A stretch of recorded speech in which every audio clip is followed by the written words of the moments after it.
Hummingbirds and ham sandwiches. Good morning to all of you, even if it is afternoon. My name is Jared Johnson, the Jared J. Sitting to my immediate left is Talmadge Rodger Varnado the third.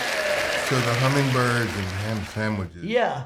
Did you just think of that? Did you In the plan moment. it? Wasn't planned. Yeah. As soon as we started rolling, I thought hummingbirds could be eating ham sandwiches. I don't want to be here anymore. Okay, so I'll be discussing today a topic without Talmadge. He might get up and leave at any moment if I discuss. What if I would have said Rottweilers and roast beef? I definitely would get up and leave at that point. I'm Interesting. contemplating it now. Even in the I would have moment. done it then. We'll see if Talmadge makes it to the end of the episode. But with the NFL draft, we're shooting this slightly before the NFL draft. Y'all may very well see it after the draft. So I'm going to make a slight assumption with who the number one overall pick is going to be this year. But I feel pretty confident. And if we're wrong, As the rest of the world. we'll roll with that. But we're going to be looking at 3 different quarterbacks, each of whom for the past 3 years have been the number one overall pick. And that is Caleb Williams for the Chicago Bears 2 years ago, Cameron Ward for the Tennessee Titans last season, and then the assumption of Fernando Mendoza being the number one overall pick to the Las Vegas Raiders. Again, y'all will see this probably after the draft, so you'll know if I'm wrong or not, but I'm pretty comfortable with what we're saying here. So we're going to just kind of look at each of the 3 of them. The fact that they were the number one overall picks meant they go to organizations that need a quarterback and who brought them in to hopefully turn the franchise around, and just look at what they've done thus far. So starting with Caleb Williams, because chronologically he is the one that was drafted before these other 2. He was the number one overall pick to the Chicago Bears in the 2022 NFL Draft. What?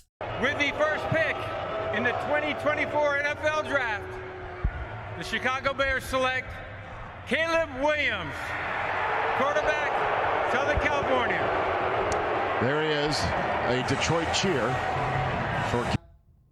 Won the Heisman Trophy as a junior for the USC Trojans with 4,537 yards passing, 42 touchdowns, 5 interceptions.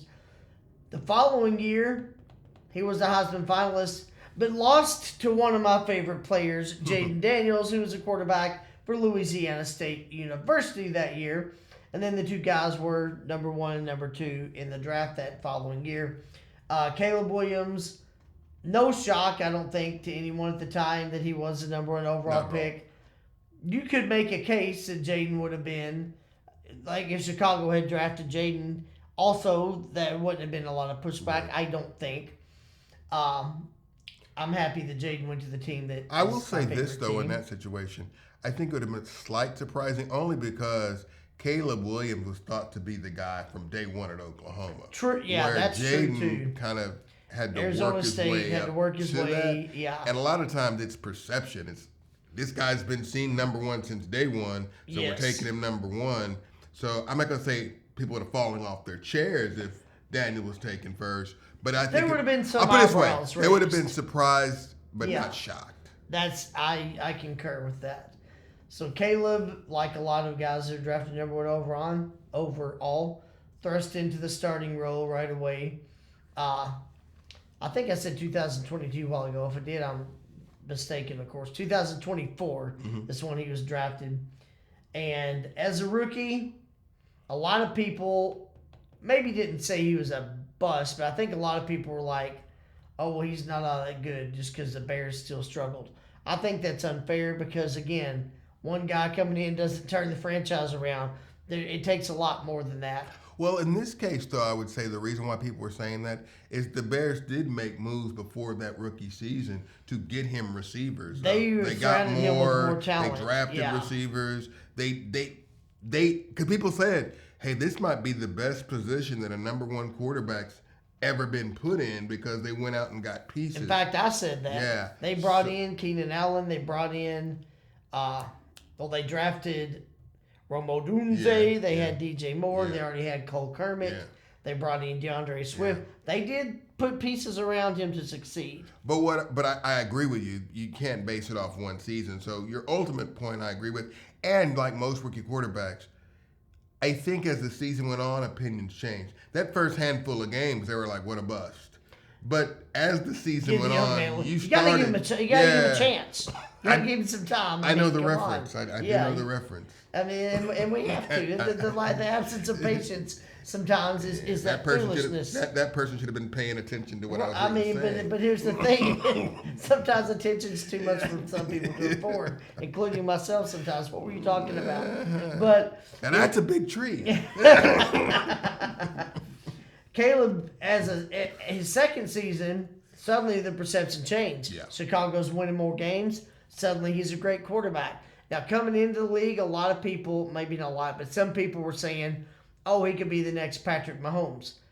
You got to prove that, young man. I'm not going to say that he can't be, but I've got no reason to entertain that notion right now. It's too far-fetched. Like, to me, that's a preposterous notion about somebody who hadn't taken a snap yet. So I really don't want to hear that. Yeah, to me, the only thing he has to work on, I mean, I don't watch the Bears play a lot, so I can't say, like, physically what he needs to work on. But just in the results that he puts up, all I would want to see from him is they had a lot of comeback wins last year. Yeah. Which is fantastic. You need a quarterback that can do that. One of my favorite quarterbacks of all time, Roger Staubach, was known for that. So I'm not saying it's a bad thing at all. John Elway, Dan Marino, they all could do it. You have to be able to do that. But I'd like to see, okay, why are we behind in so many games? Why are we having to come back so much? Yeah, my next step for him is be so good consistently that by the fourth quarter, you're like, okay, we've got this game well in hand. You're handing the ball off and breathing easy, And it doesn't happen a lot in the NFL, so I'm not trying to imply every game should be like that. Right. But I don't want to see 7, 8, 9 comebacks in a season. Why are we behind so much? Yeah. And his numbers weren't that different. He had over 3,000 yards both seasons, 20 touchdowns to 6 interceptions as a rookie. Second season, 27 touchdowns, 7 interceptions. So the numbers are better. He did have nearly 4,000 passing this last year. He's a good quarterback already. There's not a doubt about that. The one thing I would say, I agree with that, but also his completion percentage as a rookie, 62.5. Second year, 58.1. He does lead a lot of comebacks. He does a lot of great things. I didn't realize that. He misses a lot of that. That's probably a big reason why they're trailing so much late games. He misses a lot of throws, a lot of opportunities. And they've got weapons. DJ Moore just got traded to the Bills, but last year they had Moore. They had Romo Dunze. They had Luther Burden and Colston Loveland that they drafted, and DeAndre Swift. He's got weapons around him. I think the young man's got to rise up a little bit more and say, I'm going to help make everybody around me that much better. I think that's his next step. What we're saying is this. When a quarterback has this many come from behind wins, and he doesn't have the track record to back him up because he's either new or he's come out of nowhere, then all of a sudden you're starting to wonder, is he a one-hit wonder? Yeah. Or is this what we're going to see? I don't think he's a one-hit wonder. I'm not trying to imply that. But until he does it, and I didn't know the completion percentage. In today's NFL, to be at 58%, you might as well be at 40%. And you might as well be at, literally. Now, in the 70s, if you're 58, you're probably leading the league. But now, 58%, really, if you're below 63 or 64%, they're questioning your accuracy. So, that has to improve. And I'll say this real quick. His completion percentage is no better than Anthony Richardson. Everybody thinks Anthony Richardson should be starting. So this is concerning. I will say Caleb took 68 sacks as a rookie, only 24 last year. Some of that's the offensive line, but some of it may be decision-making. Him making better decisions. He is getting rid of the ball faster, but that could also lead to the inaccuracy. That might lead to the inaccuracy. That might be the trade-off. I don't want to get sacked as much. I'm going to force this throw. I'm going to throw it out of bounds and throw it out of the back of the end zone. He did have nearly 500 yards rushing as a rookie, nearly 400 last year. So he can hurt you on the ground. He's not Jaden Daniels or Lamar Jackson. He can hurt a team. He can hurt a defense by running. I think he'll be fine. I think my expectation for him is we haven't seen nearly as good as he can be. I agree. And what echelon he's going to be in, I don't know. Topic for another day, but I think the first 3 picks that year, Caleb Williams, Jaden Daniels, Drake May, barring career-ending injuries, I could see all 3 of them being elite quarterbacks for the foreseeable future. All those teams got their quarterback that year. So Caleb, I do have a lot of confidence in. I do too. Hadn't seen all of it yet. Last season, Talmadge's Tennessee Titans did draft Cameron Ward. With the first pick in the 2025 NFL Draft, the Tennessee Titans select Cameron Ward, quarterback, Miami. Number 1 overall, I'll just go ahead and jump to this. One thing Talmadge likes is a quarterback that had a lot of longevity, a lot of starts in college. Man, does this guy fit that bill. And he had success, not only with winning games, but numbers at Incarnate Word and Washington State and Miami. Like, everywhere he went, he played on a pretty high level. His final season in Miami, 4,313 yards passing, 39 touchdowns, 7 interceptions.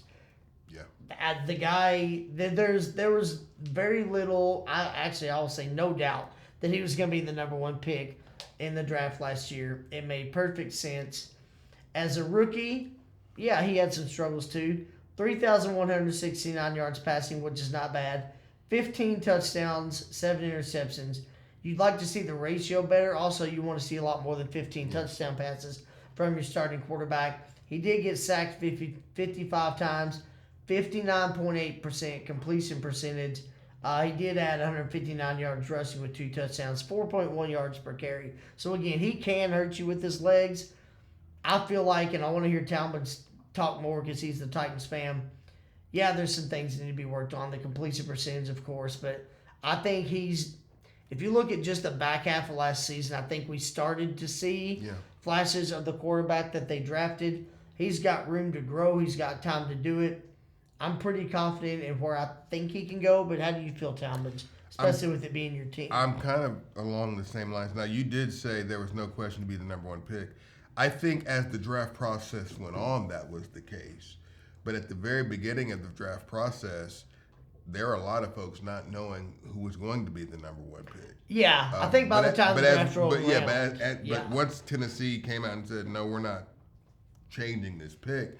Now, they could have been sending up a smoke screen. We know teams do that. But they were pretty adamant, no, this is our guy, and they followed through with it, so that proves that they were telling the truth. Yeah. What I would say about his performance last year, you hit on the biggest part. The first 10 games, throw him away. He didn't have a professional coach. I'm just being honest. Callahan was just over his head. Nothing against him personally. I think he's the offensive coordinator for the Giants now. So he got another job. I think that's right. Yeah. But some folks aren't head coaches, and he just he wasn't. And so if you don't have that coaching, how good can you be? We all know they had no offensive weapons. I mean, Ridley got hurt, plus he got off to a slow start anyway. Yeah. You're dealing with basically 2 rookie receivers to carry the load. Right. Their running game didn't pick up until the last 5 or 6 games of the season, which coincidentally is when he got That's when better. Cameron Ward started. And so I think we do. I'm glad he started every game. Yeah. I'm glad we didn't play this game of let's bring some bridge quarterback in and then work him in slow. No, throw him in from the beginning in the worst situation, and if he can survive that, when we do get some talent around him, I think he'll be pretty good. I think he will be. He struggles with accuracy, okay? He's got to fix that, and I don't know if that's something you can fix. People always say, we can make your accuracy better. Yeah, but then sometimes you're taking away from what makes that quarterback great. Yeah. And so I'm kind of struggling with that because I don't know if he'll ever be a 68% completion guy. True. But if he can get to 63, 64%, I think that's fine. I also could tell you, yes, he can run. You just illustrated that. Yeah. But he literally does not want to. He's come in and said, I'm a quarterback. I'm going to do my damage from the pocket. I'll extend plays from the pocket, but I ain't trying to rush the football. And he can do it. But that just shows he committed himself to actually being a legit quarterback. And I think that's going to serve him well. And then because I follow the team, because I wouldn't say this in other situations, I don't follow their teams. But I will tell you the one thing that does stand out is he's already a leader. He's already a leader. You had people getting traded off the Titans last year because, of course, it was a fire sale because they were a bad team, Right. saying, hey, my time in Tennessee was short, but I can tell you they're going to turn it around, and the reason why they're going to turn it around is Cameron Ward. Yeah. They have to kick him out of the facility, literally. Their offseason program started this week. He was the first player literally in the building, and he always is. I think he'll be fine. I don't know if we're going to do this at the end, but I'm going to do it now. If I were rating my expectations for the quarterbacks that we've talked about over the last 3 years, I would say exactly how they were drafted. I would say I would rate Caleb the highest, Cam second, and then Assuming Mendoza's third, so it's exactly how they were drafted. That's an interesting way to look at it, and I hadn't thought about that, but now that I have, I would concur. Like, I could see that. I do think Cameron Ward probably will have a solid NFL career. I've seen enough to say that. We don't know because he's got to do it, but I think what we saw last year for the situation he was in was enough for me to say, you know what, he weathered the storm he was in. I think he could end up having a solid NFL career. So Fernando Mendoza redshirted his freshman year at the University of California, started each of the next 2 seasons, then went to Indiana. So his season with the Indiana Hoosiers 2025, undeniable. They went 16-0, first national championship. Can't argue with that. For a basketball university, this is their first football championship. And they're not even in that school right history. now. They're nothing. Historically, they're a basketball school. As a senior, he did have 3,535 yards passing, 41 touchdowns against only 6 interceptions. My goodness. Like, that is 6 interceptions, even if you have 20 touchdowns, is pretty good. 41 to 6. That's almost a 7-to-1 ratio, and he had 276 rushing yards with 7 rushing touchdowns. I don't think he's a dangerous rushing threat, but those 7 touchdowns tell me he's an opportunistic runner that knows if I'm this. He's confident enough maybe to say, if we're inside the 10 and y'all aren't open, they're going to have to take me down. I'm going for the goal line. Whether he'll do that much on the next level, who knows? He may not be a running quarterback at all on the next level. But that tells me he knows his instincts at least are like, hey, well, there's the end zone. Well, I'll take a stupid risk. And he had a 72% completion percentage. Yeah. We talked about these other guys. Now, college versus NFL, whole different story. I'm not saying Fernando throws it for 72%, but his 2 years at California, 63% completion percentage, 68.7%. And then 72.0. Very accurate, very good processor. Can make a lot of intermediate throws, and seems like he has a pretty strong arm. I don't doubt he'll be the number 1 pick to the Raiders. Yeah. They did bring in Kirk Cousins, who might start the beginning of the year and then help mentor Mendoza. Which I hope not. You want nothing Mendoza against Kirk Cousins, in. but I'm a big believer in you took him number 1. What are we waiting for? Okay. And if you can't be successful in a bad situation, I don't want you in the good situation. I'm sorry. That's a good. I mean, I can see either way. I could see saying, "Hey, well, we got this veteran that can help him." But back in the day, I could see it, but now you've got to make decisions on these guys because their next contract rolls around, and you have to know. No, well, that's true. The day of sitting around a year or two to see, okay, now throw him in. Well, now you've got a year's worth of data, and you got to decide if you're going to re-sign him or not. Yeah, you got to throw him in now because of the salary cap. Sorry. And those are strong points. I would say, like Talmadge said, probably I would rank him 3rd of these 3 quarterbacks. I can't say much until we see it. The guy hasn't taken a snap in the NFL yet. I would say, as a rookie, I expect some natural struggles. The Raiders were terrible last year. Now, he does have some pretty good weapons. You got Brock Bowers. You got Ashton Genty. You've got Jalen Naylor, who I think is a sneaky good signing. I was irritated that Washington didn't sign him in the offseason. Naylor's under the radar, a very good receiver that was with Minnesota that's now with the Raiders. So he's not as loaded as Caleb Williams was with the weapons with the Bears, right. But Mendoza's got some very good young talent. All those guys I named are young guys. Their focus really for their team should be rebuilding that offensive line. That offensive line is the biggest thing. If they can do that, he'll be fine. And I will say this about Mendoza, and you've already kind of hit on it. As far as processing goes and accuracy, he's going to have success in the league. In fact, oddly enough, I know I said he's 3rd of the 3. I would say he's the most likely to at least have a solid career. I think the other 2 have more kind of upside. I think there's more upside with those 2, But if you just told me, if you had to put money on who's going to be the most solid and be in the league for 10, 12 years and be a winning, productive quarterback, I might even say Mendoza, seriously enough. Because he processes quickly and he's accurate. And that's what this league is about now. Right. Making quick reads and getting rid of the football. And are you decisions? accurate? And if you can do that, we'll build a team around you to be successful, and I think he can do those things. Mm-hmm. So I wouldn't put it past him, but I'm just saying upside-wise, I'd go with the other 2. And that makes a lot of sense, and that's a good way of describing it, I think. So, we'll have to see on Mendoza. I expect he'll struggle some as a rookie, but I wouldn't be shocked if by year 2 we're talking about him similarly to Caleb and building on what Talmadge just said. I think the weapons are there, the ability is there. Yes, they got some work to do on that offensive line, but I feel like, one of the things that Talmadge loves, he didn't just do it for 1 year. He did it in a couple of programs, had success for multiple years. He's more battle ready, so to speak, to come into the league than a lot of quarterbacks are. So I feel like potential is there for him to have a pretty good career. We won't know the answers on that for quite a while. But it'll be interesting to see how things unfold with him as a rookie and beyond.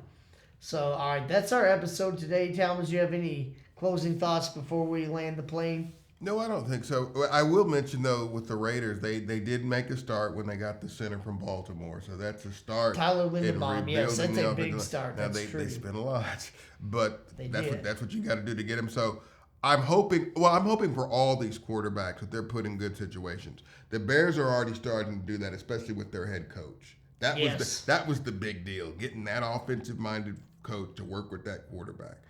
Tennessee, they've got a defensive-minded coach, but they do have Dayball that they brought in as the offensive coordinator. That's going to help him.